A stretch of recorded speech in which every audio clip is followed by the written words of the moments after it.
breaking thing. And then we shot, somebody borrowed the head, stole it from the, and I built another section of the boat with a hole in my shop here. And we shot that at Verna, who was the editor, in her pool. So then that was put together, and when we showed that in Long Beach, or where it was, and the head came out, that everybody screamed. Yeah. You know? Oh, it's one of the most frightening moments. My kids, they won't watch it again because of that. Yeah, that head thing worked pretty good. Let me know when you guys are ready. We're rolling. Oh, we're rolling. Great.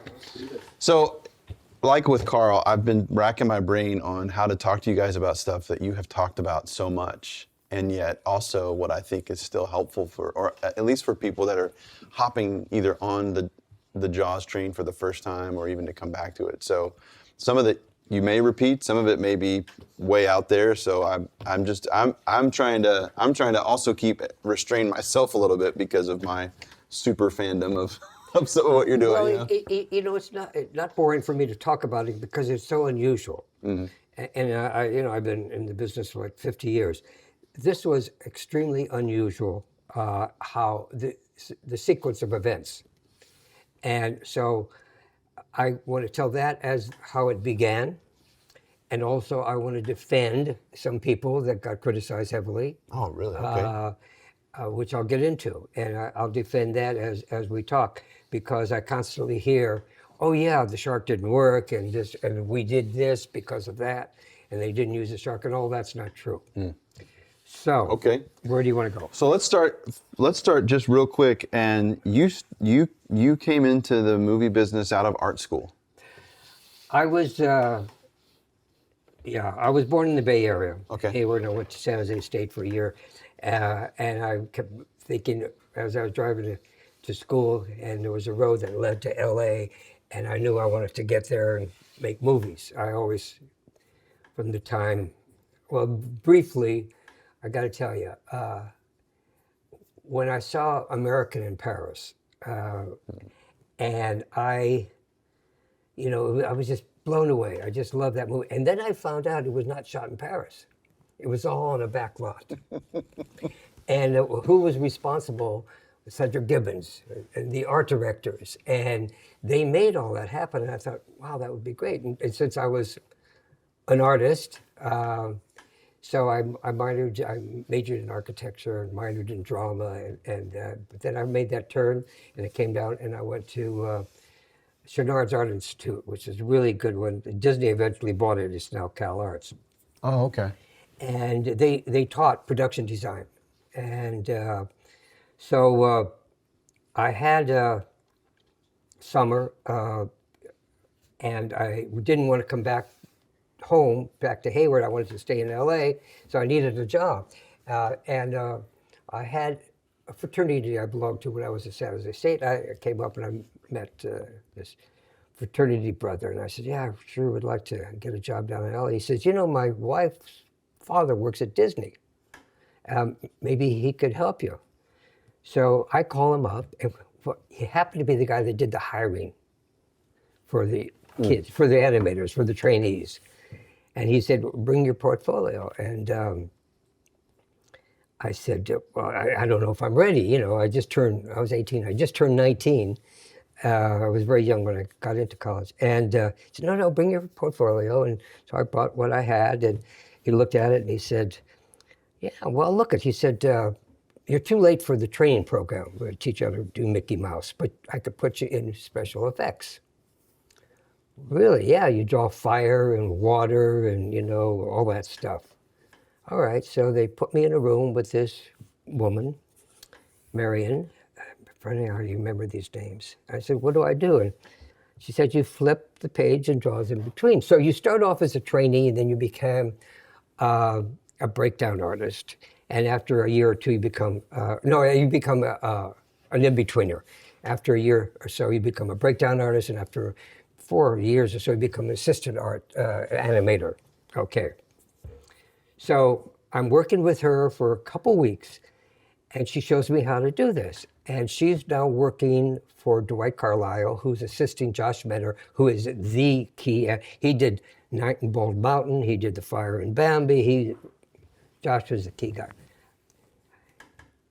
Events. She leaves. I start working with Dwight, and we're drawing this thing, a contract deal with MGM to do the id for a picture called Forbidden Planet.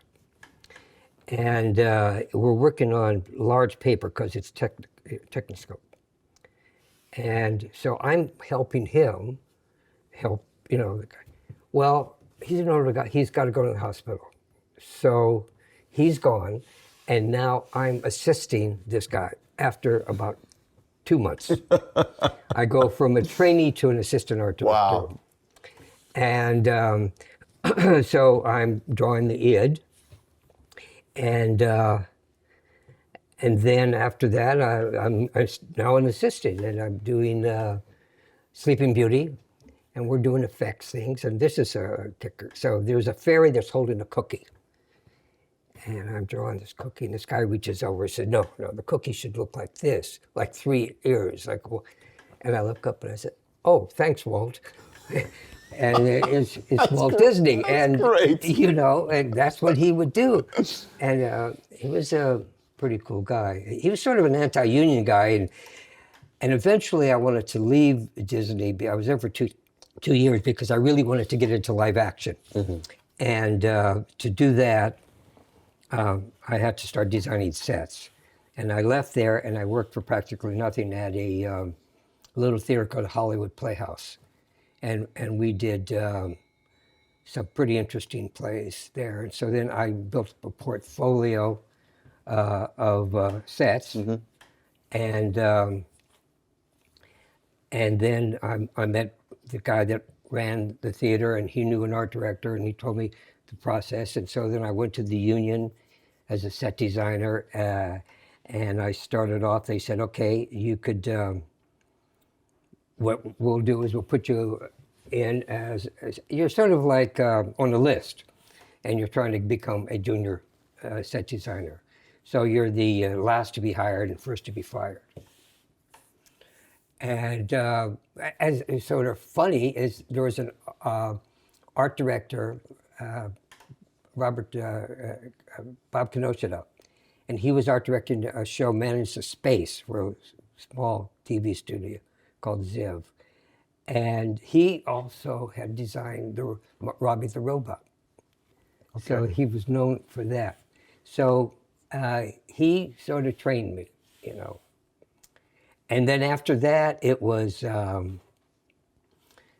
you're finished with that picture, and then, I don't know how far you wanted me to go with this. No, you're still history. going great. It's great. Okay. It's great. Good context. So here's what happens. So then I'm now a junior set designer, and I get called, and I go to Fox, and I work on From the Terrace, Story of Ruth, and pictures like that.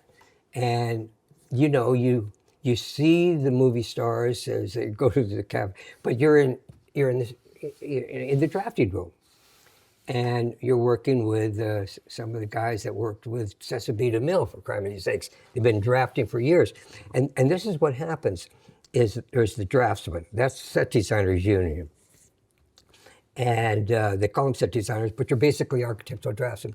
And those guys were really good architects, but they had steady jobs, and I was okay, but I also was an artist, so I could do freehand stuff. So if they needed a cap column, and some kind of stuff that had to be drawn with charcoal and stuff, so I would get those jobs. Then I went to, from there, this is interesting. So that ended it. I went to MGM, and I'm working on the movie with God, now I forget it, with Marlon Brando on the boat. How can I forget? Pardon? Oh, I was thinking pilot.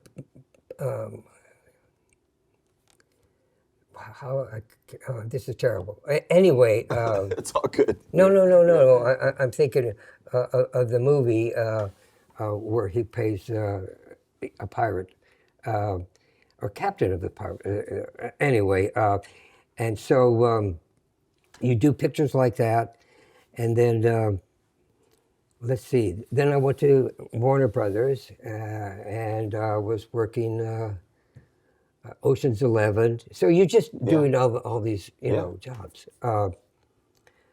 It was great because I saw Katharine Hepburn when she was doing Sound of, what was she doing? Sound of Music? No. My mind is not working well tonight. Anyway, I ended up at Universal, and finally I became a senior. And as a senior, then you get more responsibility. And I worked on Mad Mad World for a number of months on that with Stanley Kramer. Yeah. And I remember doing, if you remember Mad Mad World, it was a thing where things break down. There was a gas station that falls apart. And so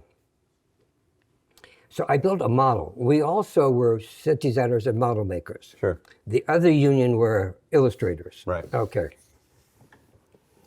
So I made this model of this gas station, and I made it so there were strings that you could pull, and this wall would fall, and that wall would fall, and there was a water tower, and I pulled that, and that would collapse. So I took it to Stanley's office. There was a young director called John Cassavetes, if you remember who he was. He was pretty successful at the time, doing small films. And Cassavetes was just, he couldn't believe this. I did this thing. Anyway, what happened, Stanley was shooting in Palm Springs. So they took my model there, put it in his room. The cleaning ladies thought it was a toy left over by kids and threw it out. Oh my gosh. So that's what happens sometimes.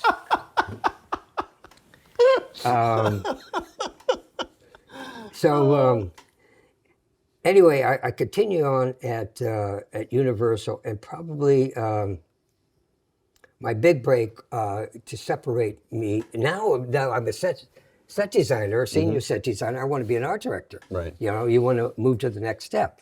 How do you become an art director? I'm in the drafting room at Universal, and this guy comes in, and he was supposed to. At that time, they had department heads. Every studio had a department head, and you got your work from the department head. Alex Glisson was a department head, and he said, okay, he would hand out the work. You're going to do this, or you're going to do that. Okay. Well, the drafting room door was here, and Alex's office is here. Well, he came in here, and he saw everybody in the drafting room. He was a little confused. He says, does anybody know what a Lotus car is? Well, I was a racer. Yeah, you'd done some racing. I So mean, you knew I exactly had what it was. a Lotus 20. So I said, what, Lotus 7, Lotus 20, Lotus 32? Oh, you know cars. I said, yeah. He said, could you come in my office? So he was producing a closed circuit, it was not closed circuit, a theater presentation of Indianapolis 500. Okay. A big wide screen. And so he thought maybe it would be interesting to have some visuals. And I said, well, what's interesting this year, in 1964, is you have the English coming, Jimmy Clark, world champion, with the rear engine Lotus cars, and you have the old front engine Offenhauser, typical Indy cars, and that's going to be quite different. And I said I could do a scoreboard with the different cars and different numbers, and we could change it as they pass each other. And then I could show the difference between the Ford V8 and the Offenhauser twin cam. And I could do all those illustrations. He says, great, I want you to do the show. I said, well, I can't. You got to talk to my boss. Anyway, so the next day, Alex calls me in his office. He says, yeah, this guy is talking about doing this show for Indianapolis. He said, but you can't do it because I need somebody that has is part of the animation unit. I mean, union. Yeah.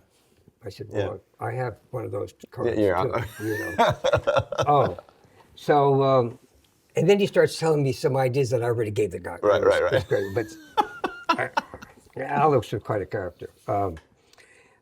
Anyway, so I did this presentation.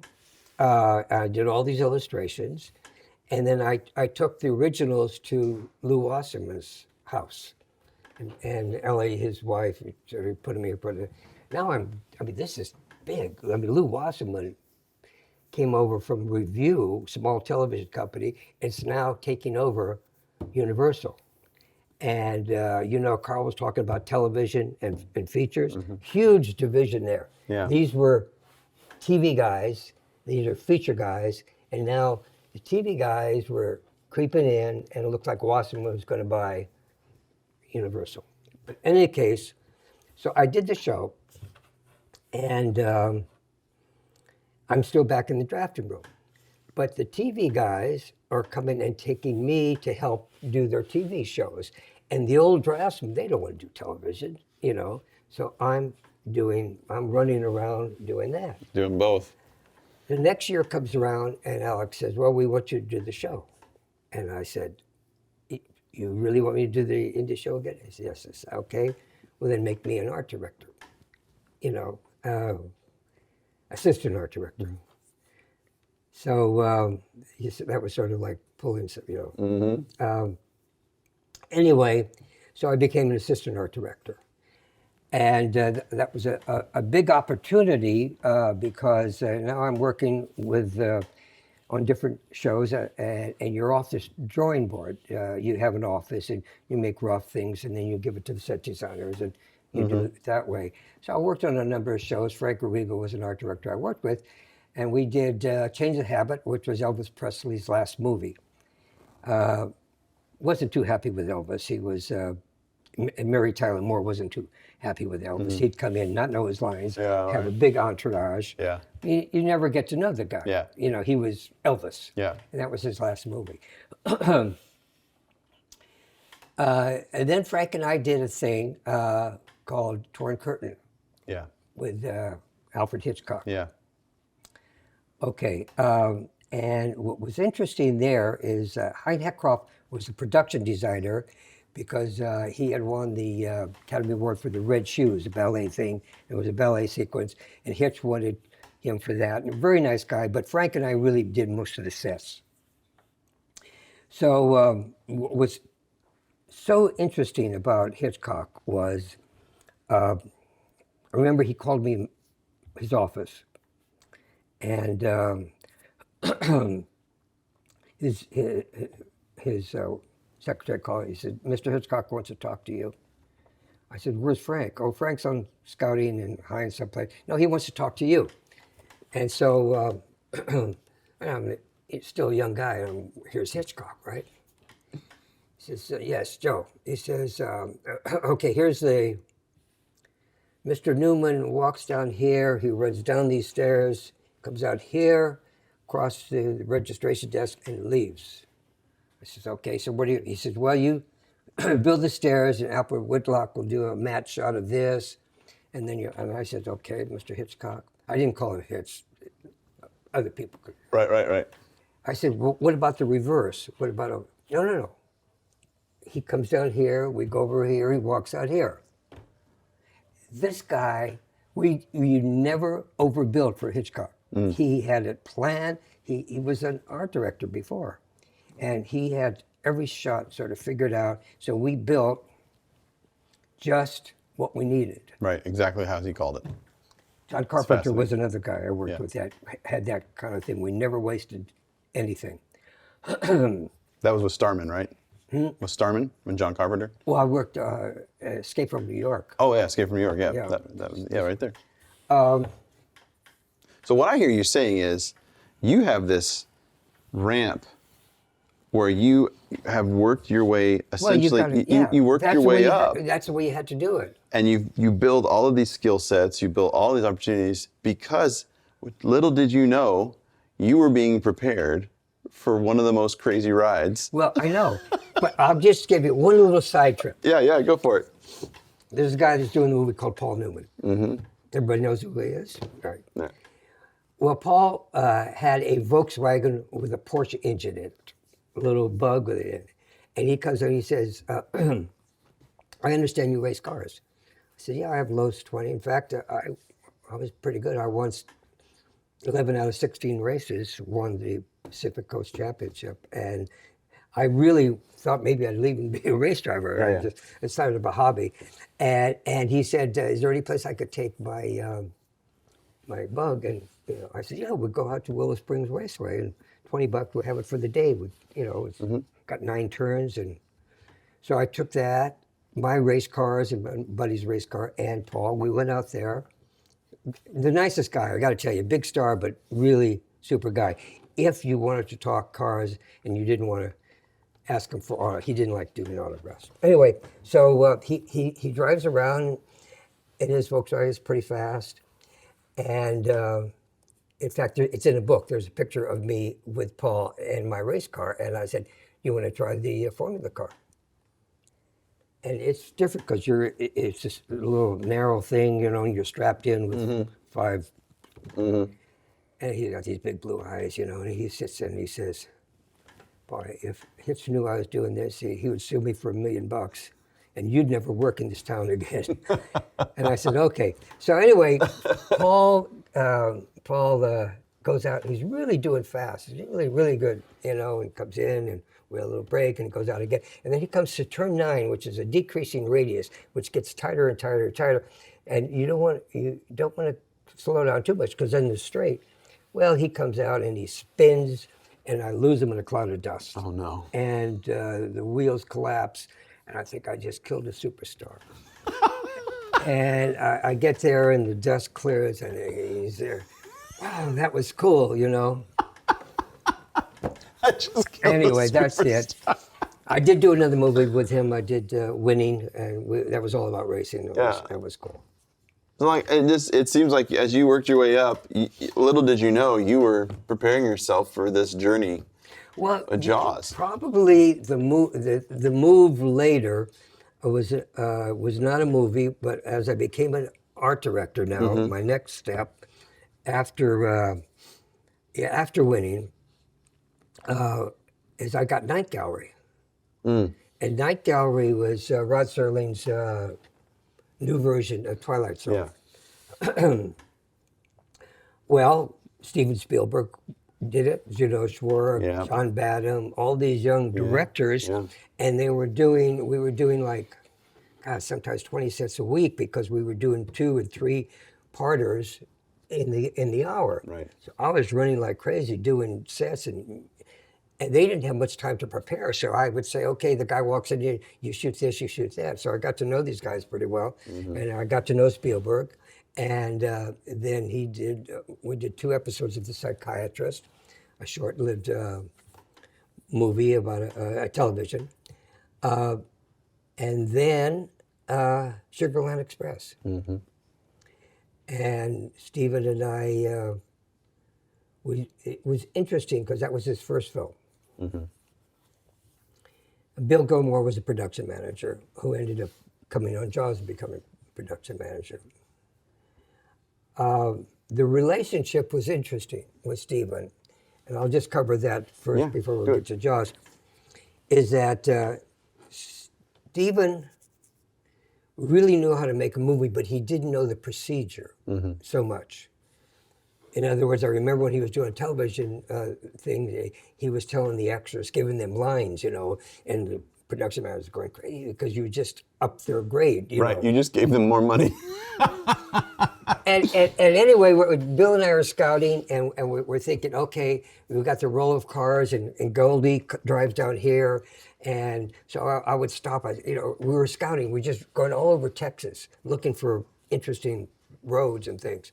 And I said, wait. I said, Stephen, look, if we put the cars here, and Goldie's down here, blah, blah. And then Bill would say, yeah, and let's see, we're only 25 minutes from our base, from the motel. So that doesn't waste a lot of time. Right. Blah, blah. So we got back. Stephen said, I feel like I'm stealing from you guys. And I said, no. That's what we do. And you could take it or leave it. And I think on Sugar, he learned the relationship that you could have with these people. Vilmos Zsigmond was the the cameraman, a director of photography. And so I think he got the closeness with the crew where on television, you didn't have that kind of thing. Right. When you're on location, you're sleeping in the same motel, and then he realizes I'm out looking for roads, and Sure. would you like this road? He didn't have to do that. I could eliminate a lot of time. And that then presented itself for Jaws. Yeah. Now, were you brought on Jaws before he was? Yes. Okay. And is that because you were a Universal employee? Right. That's why I could show you these storyboard sketches. Okay, here's the thing. That was Richard Zanuck, David Brown. Yeah. Okay. I'm a staff guy. Yeah. I'm working on Double Indemnity, I think. It was a remake of an old movie. And it had a lot of location sets. So you check in the morning, everything's good. I'll come back in a few hours, see if you guys are okay. I get a call from David. And his wife's Helen Gurley Brown, who was the editor of Cosmopolitan magazine at the time. And David said, David's sort of a slow-speaking guy. He was the literary guy in the David, In the relationship, yeah. He got projects. Yeah. He says, Joe, my wife found this book, and it's about a shark. It's called Jaws. And we're thinking, if you could do some drawings, some illustrations to illustrate the activity of the shark. And he says, I'll send you the galley sheets and just go through the whole thing. And anytime there's a thing that relates to the shark, if you could do some drawings.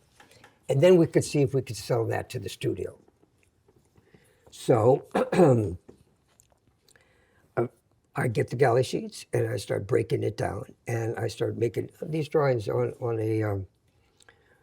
a tracing kind of paper, but it's strong, but you could charcoal, then you could, go, that's what you do, you rough out, and then you go over and you do them more fine. So I did it all in charcoal. And I started going through these illustrations. And so they were talking about, about making it, but nobody had it. Okay, and they didn't have a charge number, so they couldn't pay me to do this. It was kind of... So I did them for nothing. Yeah. So I just owned them. Yeah. I just took them Yep. because I was being paid by another company, So I'd go to Stephen and I said, Stephen, I'm doing this thing, is it with Dick and David? And and I remember saying, yeah, it's interesting. He says, I'm thinking about doing a pirate movie, which he eventually did.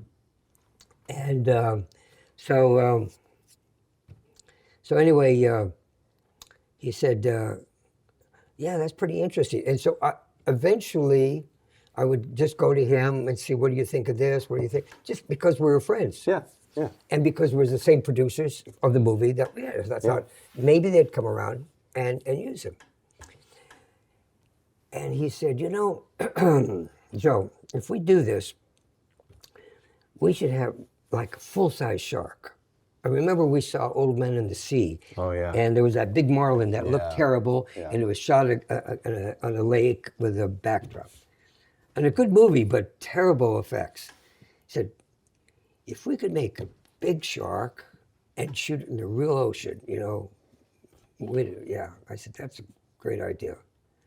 Okay, so eventually I finished. I was probably... It's interesting, I have saved everything. That's why it works for books and things. I have a note from Mary, who was the department head secretary, and she'd take all the calls, and she said, Joe, you got a call from Marshall Green, who's the head of production at Universal, and a meeting at 10 o'clock per Jaws, Monday. I still have that piece of paper. I don't know why, but my writer of my book was crazy because I have the... Yeah, you have all the original stuff. All original. So anyway... I took all the drawings. I had about 30 of them. And we had a meeting, Zanuck and Brown and Spielberg, and all the department heads. Head of the art department, effects department, camera, editing, what have you. And I did my spiel. The shark does this, the shark does that. He comes up, he eats this person, lands on the boat. Now, interesting, Marshall was a cool guy, even though he was a head. He was a guy you could talk to. A lot of those executives you can't. But he also lived on a boat, which I think really helped. Yeah, totally. We're going to do a movie on the water.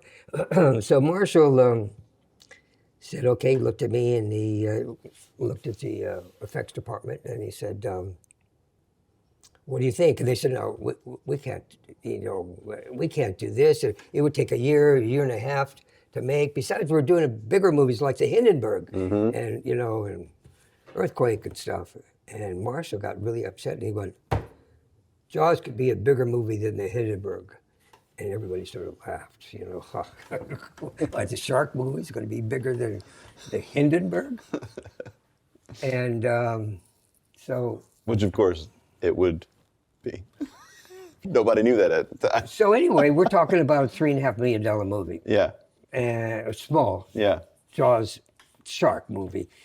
And so everybody left. I'm put my drawings together in my portfolio, and he calls me back and he said, can you get the shark made? And I said, sure. Right. Sure, why not? I gotta say no. And he said, okay, find a crew and take it off the lot. Don't build it here. So that was my first thing, is talking to various people. Yeah. I did a couple things. Studying sharks, I started to do a 4-foot model, a bas relief, half the shark, in clay. And then I started contacting shark people, Steinhardt, San Francisco, down in San Diego, and I started to get some information about white sharks. What were they? How long? It was the Cocardum coccarius was the white shark. Cocardum megaloidum was the one that preceded that by 100 million years, but the white shark had been around for 200 million years or whatever. Anyway, I was talking to various people, and they would all tell me. The guy did the effects for Godfather. He said, oh, yeah, it'd take at least a year to make this. Nobody's done it before. I went to Disney. They said, we could do it. We've done whales, but we're not going to take it to the ocean. You'd have to, we'd make the machine, and you'd take it. I said, oh, that's not going to work. So then somebody said, there's this guy, Bob Matty, who did the giant... the squid from 20,000 Leagues. 20,000 Leagues. And so I met with Bob. And he said, yeah, I could do it. And so he went away and came back a couple of days later with this wire sort of sculpture of the shark, mouth open and closing, and a little thing that you pull. And so he said, it'd be like that, and we'd do this and that. So then we needed a person that was really good with plastics. And Roy Arbogast was at Universal, and he was making breakaway bottles. And he knew all the new plastics, and we needed something flexible plastic. We needed different kind of materials that wouldn't absorb water, right. And stuff that would stretch and not break. And then I needed the Wood Brothers, who were great with welding, because we needed chromolytic tubing. And somebody who was expert in electronics. Yeah. So we put 6 guys. With Bob, I called it the Magnificent Seven. Yeah, because, right now you're talking about something that had never been done. No. And, are you having to sell these guys on this idea? No. Are they excited about it? Oh, God, yes. Okay, all right. It seems like they're like, yes, let's do this. We can do it. We can do it. It's just, how are we going to do it, So what happens is, I have my model. I got Dr. Leonard Capano to come down. He has written a number of books on sharks. In fact, he was a young guy, and he had discovered 2 sharks nobody knew about.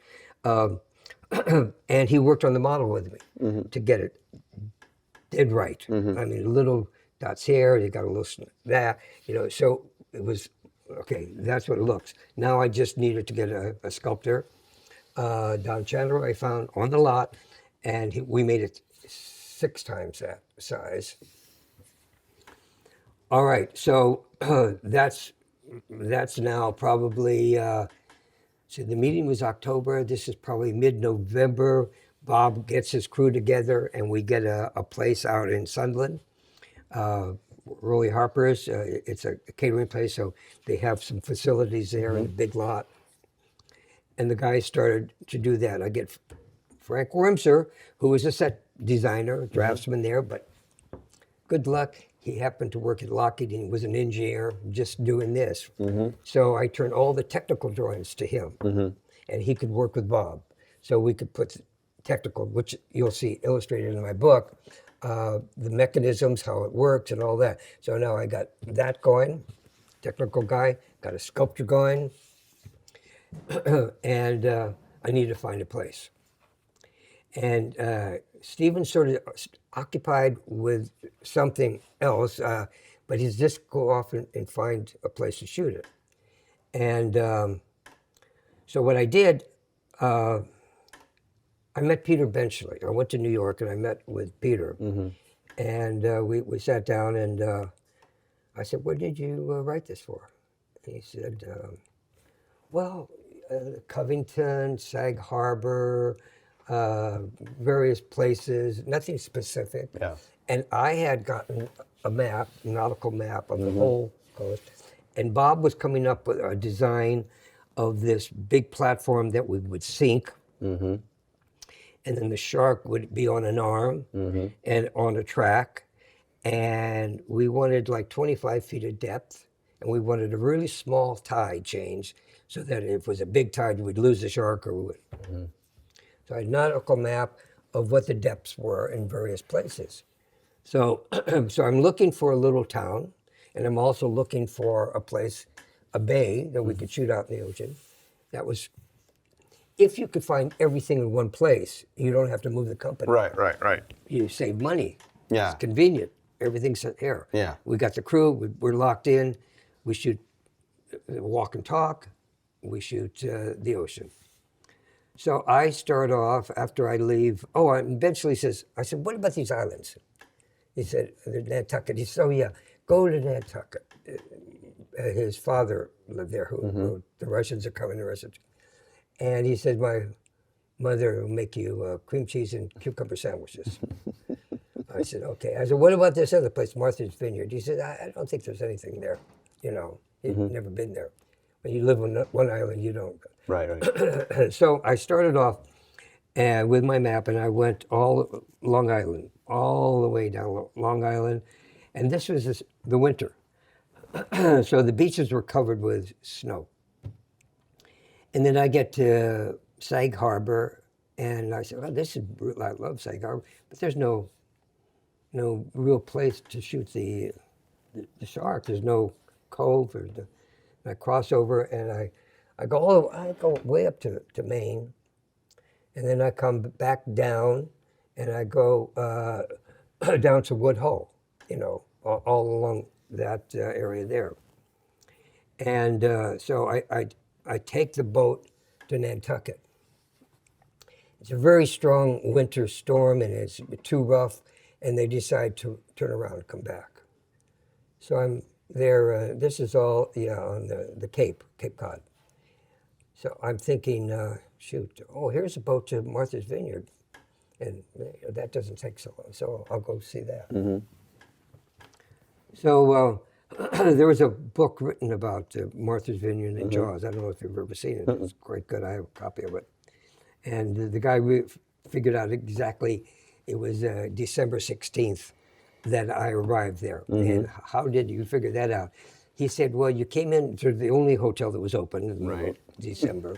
Starts just detective work backwards. And let's see, O.J. Simpson was running for 200 yards to break the record of 200 yards in one season. Yeah. And that happened on December 2nd, in 1973. These guys do research. Yeah, they do their research. So I drive through various little Woods Hole and the various towns, And I cross this really sort of nice bay, and I get to Edgartown. And I said, "Man, this is perfect, beautiful little town with picket fences and, shutters and stuff, and sort of New England looking. It'd be a great place to upset everybody with a shark." And then I drive to, somebody says, "Oh, you want to looking for a fishing village, go to Menempsha." So I go to Menempsha, and I walk out there, and there's all these little fishing shacks, and there's one little peninsula here. And over here is an empty lot, and I think, boy, David Lean, I was a big fan of David Lean. I said, David would have built all this because they spent a lot of money. Yeah, yeah. I don't have to build it. I could just build Quint's shack right there. Yep. Yep. So I'm really sold. Yeah, you're already seeing this all come to life. I could see it, and then I come over there between Edgartown and Vineyard Haven. There's this bay, big bay with a great ocean view. Yeah. And I check it, and it's 25 feet. Perfect. And what's the tide? 2 feet. Perfect. Everything. So I called Stephen, and he said, "Have you looked at Marblehead or whatever?" I said, "Well," because one of his buddies said, "Yeah, I'll go there and look." I said, "But this seems really good." So I come back, and I show pictures. What you did then is you took panoramas and you stitched them together. Yeah. And I showed him other places, but I said, "This is it." And so Bill Gilmore and Stephen and I went back. I got pictures of that whole thing. And he loved it. And Dick Zanuck wasn't crazy about it for two reasons. One, the Chappaquiddick thing with Kennedy happened a couple of years before, and a lot of very wealthy people lived in Martha's Vineyard. Yeah. And they weren't too excited about having a movie shot there. No movie has ever shot there. Yeah. So we come back to scout again with Zanuck and more people, and Bill Gilmore starts talking to the mayors of these various townships. And Stephen says, "Oh, I could put you in this part." So he started to, very clever Stephen, to cast these people. Sure. I bring, not an art department, I bring me, a painter and a carpenter. Jimmy Woods and Roy Welton. And I use the same two guys on Sugarland. So Okay. Yeah, you know these guys. They're all in. So we're going to use all local labor. Yeah. We're going to paint, build. So we're coming there with the idea of we're going to take over that town a little bit, but your mayor is going to be in the movie, and all these people that aren't rich that really could use summer jobs, we're going to employ them. We're going to build Quinchac. We're going to rebuild this boat. We've got 2 boats. We've got other sets to do, so it worked pretty well. In fact, I had Walter Cronkite tell me. He said I met him on a project, and Walter Cronkite was a big, news guy, and he lived there. Yeah. And I almost hit his boat with the shark. I was pulling. I said, "Oh God, that's Walter's boat. We just missed it." Anyway, he told me later. He says, "Yeah, we used to sneak around and watch you guys shoot," which I thought was pretty funny. But, So you land the place. You guys end up in the perfect spot, which paved the way for you to encounter some challenges with doing something. But that's really the role of the production designer, right? I mean, you come into something that's never been done. You have to create. You have to make it a reality. Yeah, this is true.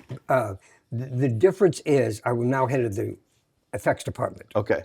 That's sort of an added thing. Yeah. It's and a little bit You're more. not just building sets. Yeah. Okay. Now, we thought we'd have a lot of time. Yeah. We didn't know exactly when we were preparing to do this. The book comes out in February. The studio says, the book is so successful, we want to play off of that success by starting the movie in April. Oh my gosh. And Steven said, "I can't do that by April." So, all right, May 2nd. And Carl will tell you how he came in with no time. Yeah. Well, I go to Bob Matty. I said, "What are we doing?" He says, "Is it wiggling? Is it working?" And he says, "Yeah, we got it to wiggle. We haven't tested it in the ocean because the depth is different." I said, "Okay, pack the 3. We built 3, and I'll tell you why. And ship them to Martha's Vineyard." And on the way, one fell off and it broke, and they had to do some work. So we had 3 sharks, one on this arm, this crane thing, and that was the one to fall in the boat to grab Quint, Yep. to come into the cabin. Yep. Then we had run-bys, Okay. and the 300 feet away, it would be towed, so you wouldn't see the wake. And if you're shooting this way, that's left to right, because this is open so they can get into the mechanism. Yeah. So then when we had it this way, we had to use 3 sharks and a small fin if we needed some stuff. Well, hell, we weren't nearly ready. Right. That was 3 months or 4 months, not a year. The guys were working like crazy. Sure. I mean, they worked 12, 15 hours, 7 days a week. No time off. And Bob was the kind of guy, we could do it. We tested one time, we had all the executives out there, and he had the big rig, that was low, and it flipped over. And that was the end of that test. Well, this thing's not going to work, everybody. Oh, this is a piece of shit, blah, blah, blah. Who are these guys you got to do this? And that's why I keep defending this thing so many times when they say the shark didn't work, lousy shark. Yeah, well, you had this much time to build it, and they give you this much time. And it had never been done before. No. This was. And let me tell you, because I did 3 Jaws movies. Had the problem with Jaws 2 also. Is you get up in the morning, you got a 7 for 8 call, you get all the boats together, the ocean's slick. Then what you need to do is you need to anchor the orca with 4 anchors. You got to anchor the effects boat with 2 anchors. You got to anchor the camera boat, okay? And now it's starting to get rougher. Yep. And rougher. And you're shooting this side, it's rough, over here it's calm. And it's just, okay. Then we shot everything we could shoot. Vern and I started shooting some stuff, but we had sketched the idea of the barrels. And I painted the barrels yellow so they would be in contrast to the blue ocean. And the barrels start to represent the shark. Okay. So it wasn't an excuse, it was really drama. Yeah, totally. It was a Hitchcockian thing. Yeah, absolutely. There's a barrel, there's a shark. Yep. He can't go down with 2, he goes down with 2. Yeah. He goes down with 3, Yeah. and Shaw is, this old crusty guy, I can't believe it, but there it goes, 3 barrels down. All those shots, I did 200 storyboards. There was another thing. They were supposed to hire an illustrator. As an art director, you could do occasional drawings. You don't do 200 storyboards. You're supposed to hire an illustrator. Right. Well, they didn't want to spend the money to bring an illustrator out and pay the thing. So Joe will do it. Nobody's going to know. So I would meet with Steven, when he had a chance, and would go over the sequences and say, okay, the shark does this, it does that. And I'd make rough sketches. I'd go back to the office, and then I'd start detailing it. Pen, and I used a wash. We didn't have markers then, India ink wash. And so I started to present these boards. So then what happened was, after we shot all the walk and talk, in the production office, we had copies, just blueprint copies of all my storyboards. And we stopped shooting sequences. We just started shooting boards. Board 212, A, B, and C. Right. The shark comes at the boat and turns. Yeah. Okay, what happens there? We have Quint on the pulpit. We have Scheider over here. So we need Quint, shark, Scheider. We need the boat. We need, this, that. So people would say, that's what we're shooting tomorrow. And so it wasn't scenes, script, nothing. It was call sleep sheets. It was these storyboards. And then Dick Zanuck's big pleasure was to take a red marker and say, we got this. Got them all done. Yeah, we start working down. Well, we had this many done. The studio would call, when are you guys going to wrap? Oh, we're going to soon, and we see all these boards, that we'll be fine. We'll be fine. So, but what happened, and this is why on Jaws 2 I changed things, is that it was perfect, but I scouted this in the winter. In the summer, Hyannisport's here, and all the boats are coming to Martha's Vineyard. Yeah. And Stephen, rightfully so, he says, I don't want to see any boats. I want these guys to be alone. When Quint breaks the radio, it's like we're isolated down and we're here going by to get ourselves. that mother, Yep. right? Yep. And we don't want anybody around. We don't want to say, hey, come and get us, you know. So he wouldn't shoot anything. I mean, it was amazing for a 27-year-old guy. He's, no, I'm not going to shoot, so I don't. So we had to take boats and say, could you please go over this way? Could you sail your boat over there? And some people would cooperate, and some people were just asses. You know?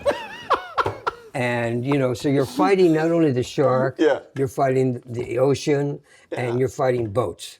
Because I had read in a couple places where this was the first time something had been shot completely in the ocean. Like, it had not really been done before in this way. So over and over, you know, you guys are burdened with this Oh, it was incredible. never been done before stuff. So, you know, on 2, I took all those underwater stuff, and I did it in Florida. Yeah. In a place where there's no boats. Yeah, you know, right. Isolated place, which I found. It's another story.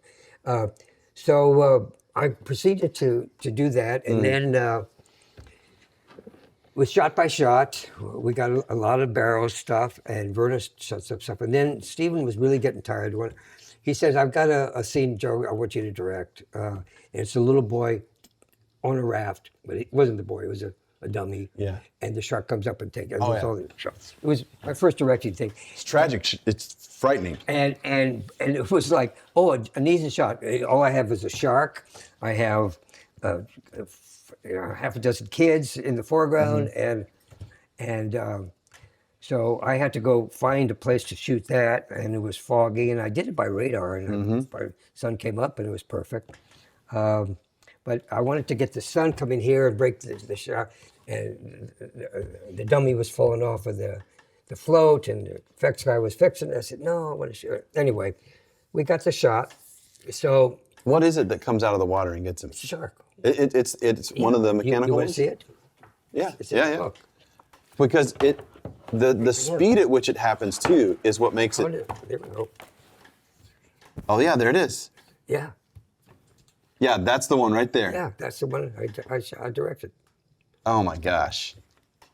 And it happens so fast. You should buy one of these books. Yeah, I want to buy one of the books. We're going to recommend everyone to buy one of these Joe books. Alves, movieart.com. No, we have one sale, half price now. Okay. Only $20. Where at again? JoeAlvesMovieArt.com. JoeAlvesMovieArt.com. Seeing this like this is more frightening, because I remember It was quick, though, I wasn't it? watched it 2 days ago, and this scene happened so fast. Yeah. But even because it happens fast is the realistic side of it, because every time you hear about any kind of real shark attack, Oh, yeah. it's instantaneous. they're quick. And watching that happen in that way was what made it even more frightening, because you're like, what was that? And like, no, it wasn't. It Who would've was, done that? yeah, no, it's, see, there's some of the rigs, that was Yeah. what Frank did. So we come home, and we have the night scene with Dreyfus and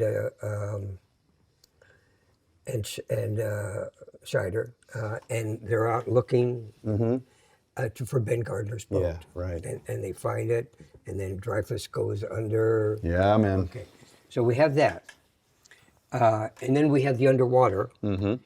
We shot that at we call it Esther Williams tank at MGM, and where she used to do all. And so we bought the shark and the cage and all that, and we did those underwater scenes. Yeah. In fact, there's something in the book there on that with the cage. So we pretty well wrapped it up. So it was Falls Lake. So that was done on the back lot. And then it was Universal MGM. Backlot? Yeah. Is that the one with the big sky backdrop that used to be there? Yeah, well, we didn't have but that was Paramount had that. Okay. But it was just a lake. Okay. We used to shoot a lot of television Yeah. on that lake. And it was just a night with fog and stuff. Okay. and then the underwater stuff, and that was pretty well it. Now the studio came up, took our sharks and just put them in the back lot and didn't even cover them. We were not heroes. We were over schedule, over budget, and so a lot of bad mouthing about the shark. Even Steven did, and badmouth Bobby and Bob, and he came back and made up. He said, "No, I'm sorry, I did that." But it was a good excuse to blame it on one thing, one guy. That's why we were over budget and over schedule. Right. Without Bob, we wouldn't have had the shark. We wouldn't have had the movie. Right. Or his team. Maybe they would have it next year. They wouldn't have Spielberg. It was just would have happened. Yeah, but even so, like without some of the challenges, which actually led to some of the Hitchcock element of like not seeing the shark really. That was Steven's idea at the beginning. Yeah. Yeah. That's why if you look at the storyboards, you'll see just barrels. You don't want to show the shark all the time. In fact, we almost showed it too early when Kenny Grossman gets it on that little boat and he goes down and he loses his leg. Yeah. And but we saw there was a scene, a girl they called Patches, a cute little girl that I went with for 7 years. Met her there, and well, you know, it was an island, it was a location. We're still friends. Nice girl.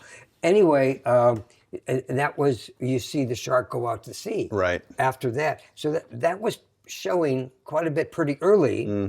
But then you forgot it. Yeah. And then you go all this time. Wait a minute, is it out there? Right. But you know it's out there because we've seen it. Yeah. And so then, so that was early on. The shark worked, and yeah, towing it was no problem. There was a shot when it really worked. I was so happy. It was a high shot, and the shark comes by and goes right by the orca. And you see, the orca's this big, I know exactly what you're and talking the shark's about. that big. Yep, I know exactly what you're talking about. Yeah, because the music is picking up. And it's just beautiful. Yep. It just glides. Yep. Feed the dog. I will feed the dog. Thank you again for letting us be here. If we're in your way, please let me know. You know, she'll take my cards. Yeah, okay. I'll hit that right now. Sick, guys. Let me change it back. Are there any? Is Bruce anywhere? Is there any Bruce left anywhere? No, but this morning, strangely, Yeah, you guys meeting to rebuild them. we're rebuilding the junkyard shark. Yeah. And it's a Greg Nicotero's. And Greg's place, you know, he does The Walking Dead and all those characters. It's about 5 miles from here. Oh, wow. So this morning, we had the people from the museum, and they were there to see the process. And we had ABC News there to photograph and talk to us. Oh, that's cool. So I've done Jaws this morning, and So you're gonna help kind of rebuild it. For what the we're museum? doing, what it was not the real shark, it was a real mold. The Okay. picture came out, and they didn't realize they had nothing in the tours that represented their biggest movie now.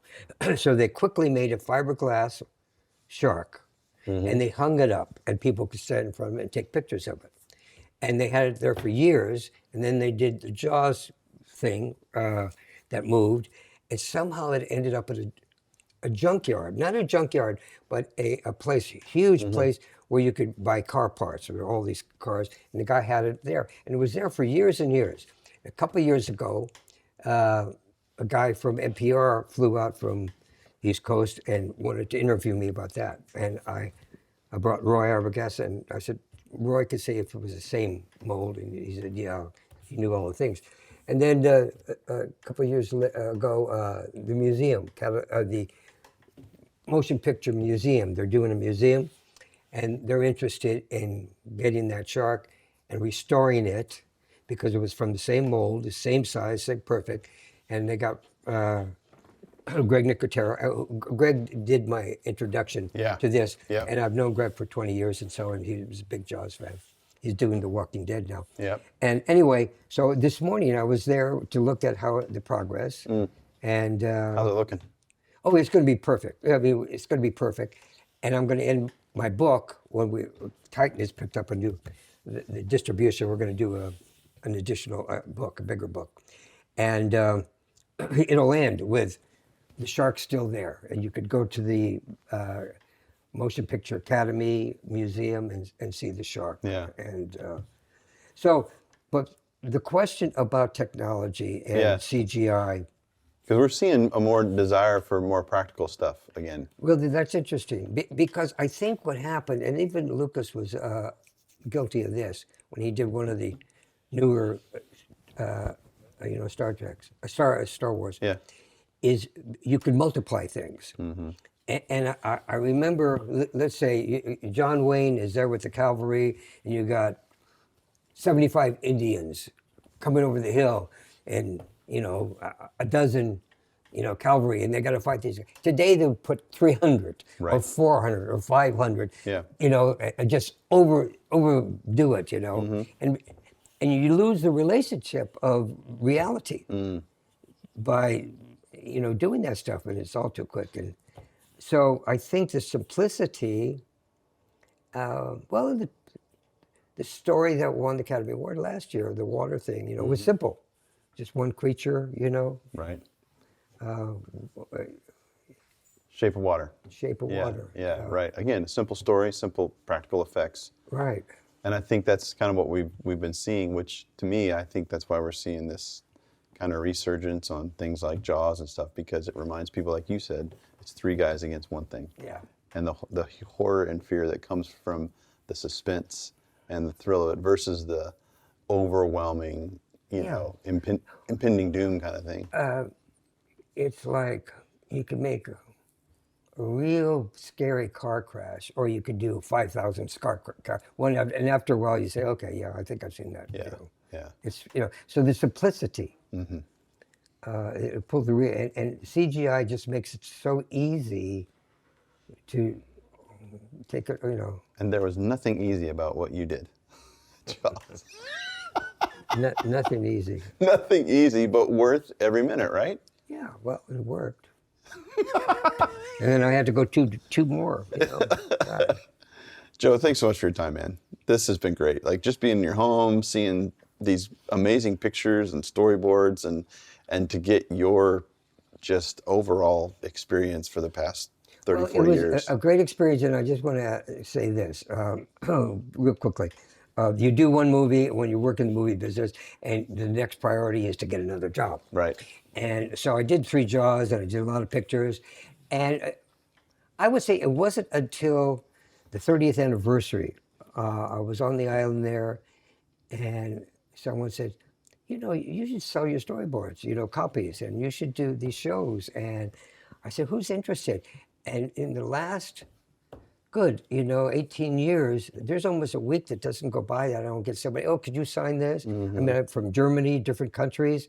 And, I do these shows occasionally, and there's these kids that are 10 years old, and they say, oh, can I have you sign this Jaws thing? And That's great. I say, God, your parents weren't even born when I did this movie. So that's what is overwhelming to me, is I really forgot about it. I put it away. Fortunately, I put everything away in the book Foot Locker because I still have it, so that's why we could do the book,